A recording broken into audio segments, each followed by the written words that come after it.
ৰাষ্ট্ৰীয় শিক্ষক দিৱস উপলক্ষে সমগ্ৰ ৰাষ্ট্ৰৰ লগতে হোজাই আব্দুল হাছিব বালিকা উচ্চ মাধ্যমিক বিদ্যালয়ৰ ছাত্ৰীসকলে বিদ্যালয়ৰ শিক্ষক শিক্ষয়িত্ৰীসকলক অতি শ্ৰদ্ধা সহকাৰে তেখেতসকলক শ্ৰদ্ধা জনাইছে, সন্মান জনাইছে।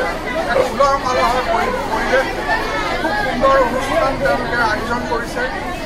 শিক্ষক শিক্ষয়িত্ৰীৰ প্ৰতি তেওঁলোকৰ যি শ্ৰদ্ধা সেইটো এটা স্বতঃস্ফূৰ্তভাৱে ইয়াত প্ৰকাশ পাইছে আৰু সেইটো দেখি আমি অভিভূত হৈছোঁ। এই বিদ্যালয়ৰ প্ৰধান শিক্ষকে ধৰি শিক্ষক শিক্ষয়িত্ৰীসকলে অতি সুন্দৰেৰে আজিৰ এই অনুষ্ঠানটোত অংশগ্ৰহণ কৰিছে আৰু বহুমূলীয়া কথা বতৰাৰে ছাত্ৰীসকলক উদ্বুদ্ধ কৰিছে। মই নিজে এই অনুষ্ঠানটোত উপস্থিত থাকিবলৈ পাই গৌৰৱ অনুভৱ কৰিছোঁ।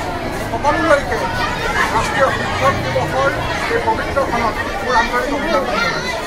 বহুত বহুত ধন্যবাদ ছাৰ আপোনাক।